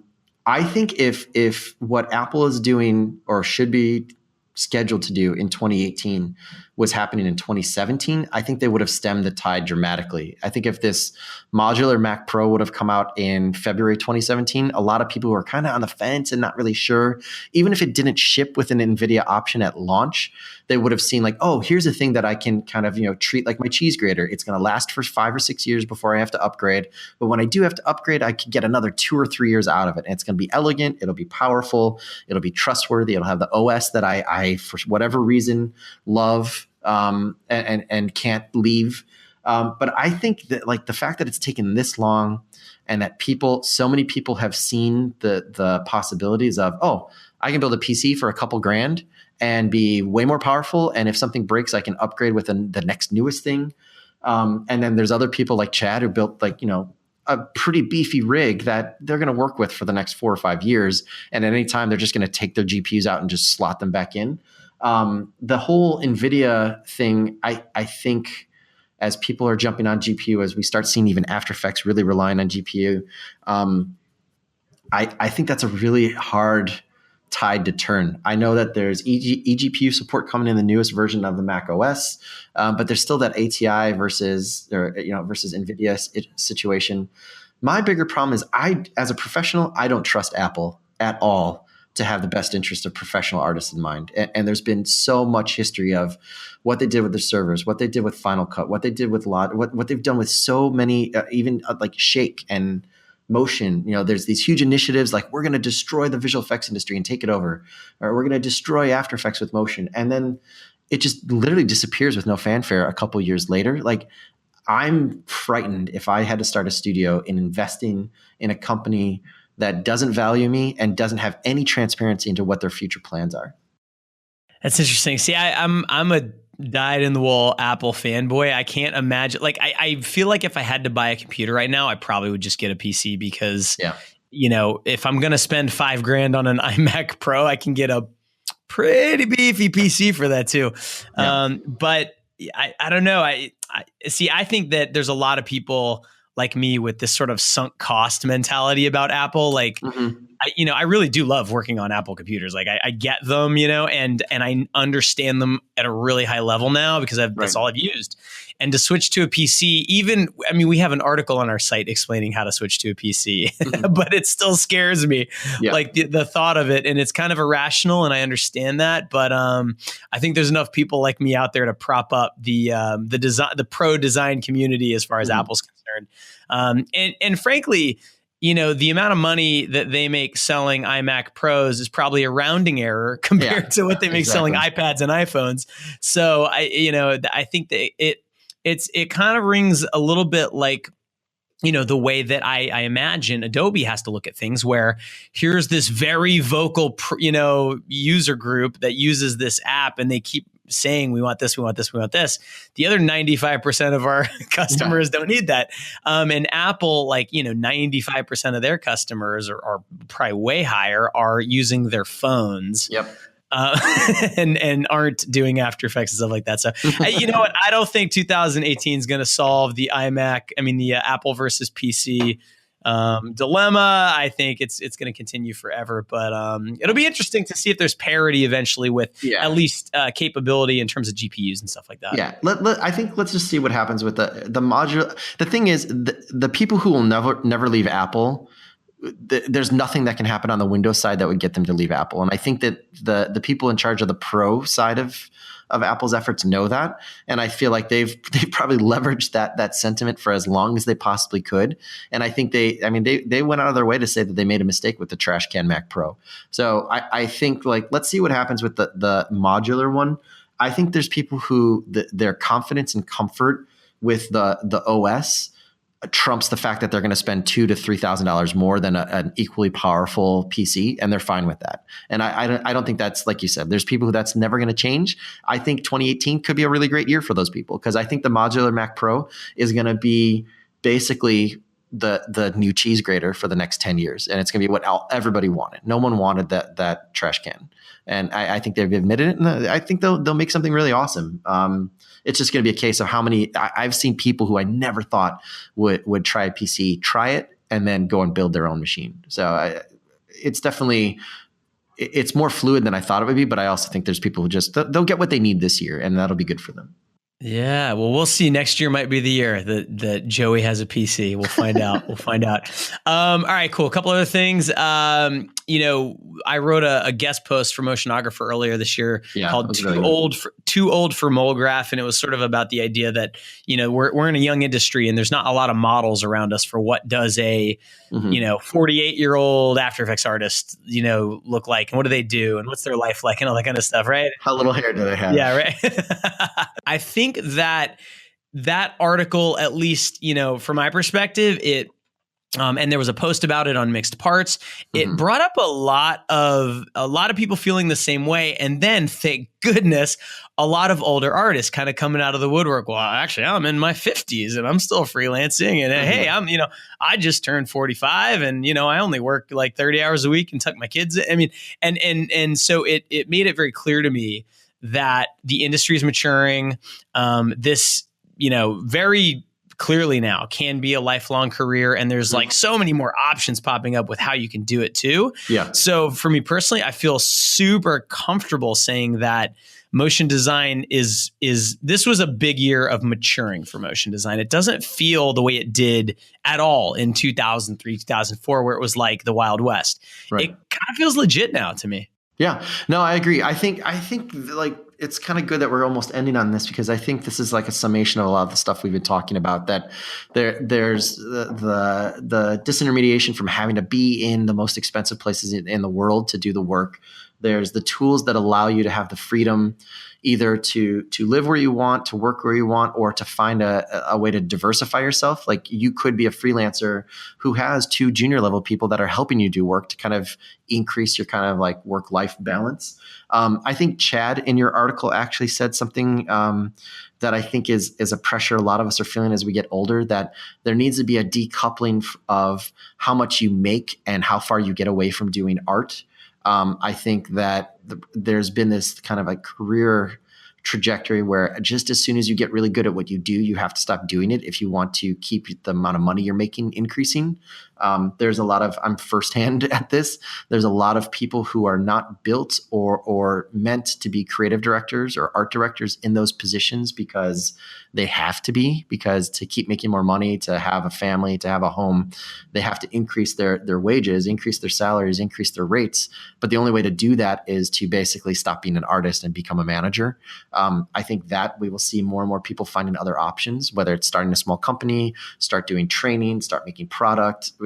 There are more, like you said, there are more options and more trajectories than there ever used to be for motion graphics artists. The other thing is, there's so many more, I hate even calling them screens anymore. There's so many more canvases that are out there for people to show their work or demonstrate their work and make money on, that's only, we are at the just tip of AR and VR and MR and real time and gaming. You just mentioned Animalators.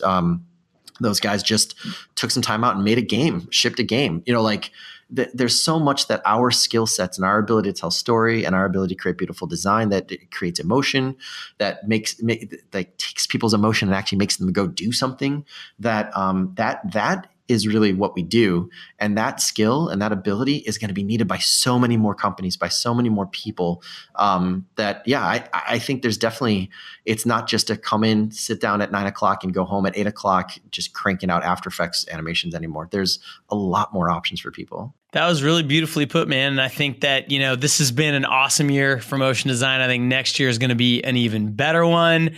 And Ryan, I just want to say thanks for hanging out for, like nearly 2 hours. I think we've been talking about MoGraph, and I have no doubt we could do another 2 if we, if I didn't have to run home and let the contractor. Well, let's do it. Let's do it again at the end of 2018. Let's see if anything we actually said actually was true or not. Absolutely. But I want to say, thanks for doing this. Thanks for everyone listening, and Happy New Year, everybody. Are you still there? That was a long episode. But hey, a lot happened. So, it took a while to get through it all. Listen, thank you so much for being a part of the School of Motion community. Even if you've never actually been to our site, which you should, by the way, it means so much that you take the time to listen to our podcast. And I really, truly hope that we can be an even better resource for you in 2018. Happy New Year, everybody. See you next year.